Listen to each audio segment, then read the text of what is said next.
नमस्कार मित्रांनो, संजय गांधी निराधार अनुदान योजनेच्या लाभार्थ्यांसाठी आणखीन एक खुशखबर बातमी.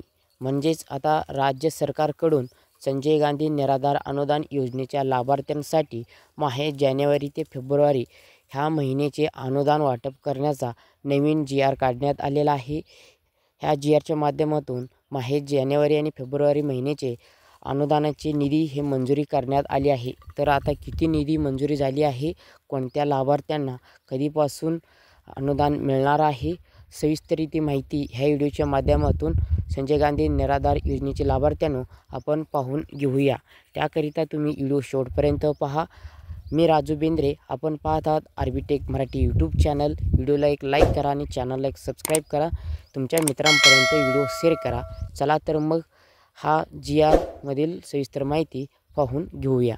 मित्रांनो, संजय गांधी निराधार अनुदान योजना व वृद्धभूमिनी शेतमजुरांना अर्थसहाय्य योजना जिल्हा आस्थापना वेतन व वेतनोत्तर खर्चासाठी जानेवारी ते फेब्रुवारी 2025 करिता अनुदानचे वाटप करण्याचा हा दिनांक 5 मार्च 2025 रोजी हा शासन निर्णय काढण्यात आलेला आहे.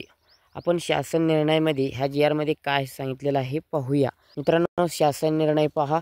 सन 2024 व 25 ह्या आर्थिक वर्षाकरिता संजय गांधी निराधार अनुदान योजना जिल्हा आस्थापनेसाठी रुपये 129,79,52,000 हे संजय गांधी निराधार योजनेचं निधी आहे. आणि वृद्धभूमिनी शेतमजुरांना अर्थसहाय्य ह्या योजनेवरील आस्थापनेसाठी रुपये 51,86,88,000 इतकी अर्थसंकल्पीय तरतूद मंजूर करण्यात आली आहे.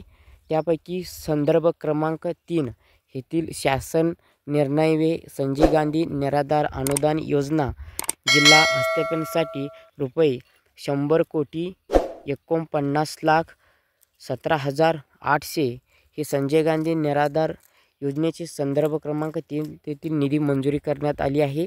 आणि वृद्धभूमिनी शेतमजुरांना अर्थसहाय्य ह्या योजनेवरील आस्थापनेसाठी रुपये 40,39,54,020 इतका निधी विभागीय आयुक्त कार्यालय वितरित करण्यात आलेला आहे.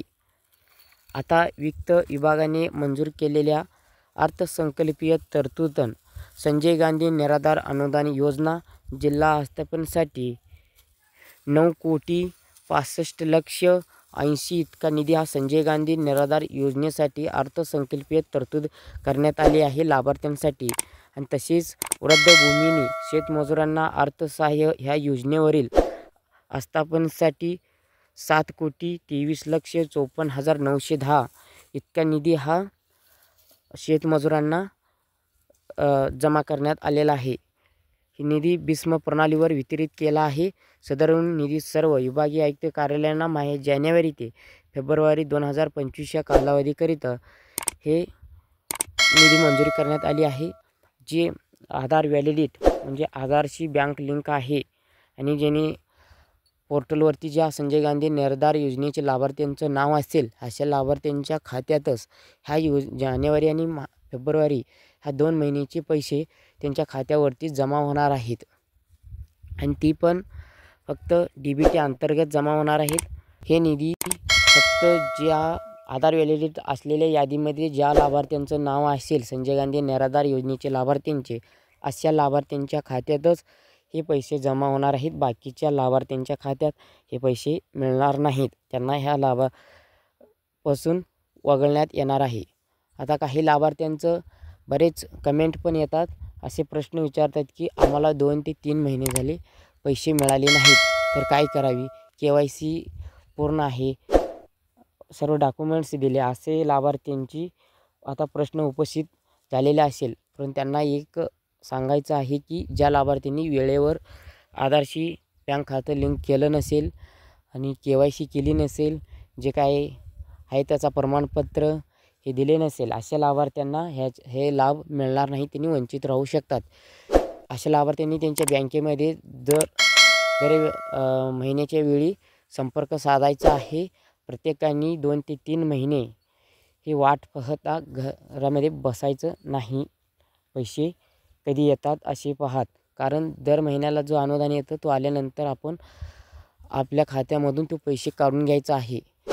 जर पैसे आपण 2 ते 3 महिने काढून घेतलं नसेल तर हे सरकारनं समजतं हे लाभार्थी आहे का नाही, त्यासाठी तुम्हाला पुढील येणारा लाभ हा मिळत नसतो, अडचण येऊ शकतो, हे लाभार्थ्यांना सांगण्याची एक सूचना होती. तर संजय गांधी निराधार योजनेची लाभार्थ्यांनो हा व्हिडिओ कसं वाटला नक्की कमेंट करा. तुम्हाला ह्या योजनेत जानेवारी आणि फेब्रुवारीचं हप्ता मिळाला का हे सुद्धा आम्हाला कमेंट करून सांगा. व्हिडिओला लाईक करा आणि आरबी टेक मराठी यूट्यूब चॅनलला सबस्क्राईब करा. जास्तीत जास्त व्हिडिओ शेअर करा. इथंच थांबतो. नवीन माहितीसह नवीन व्हिडिओसह परत आपल्या आरबी टेक मराठी यूट्यूब चॅनलवर एका व्हिडिओच्या माध्यमातून भेटूया. जय महाराष्ट्र. धन्यवाद.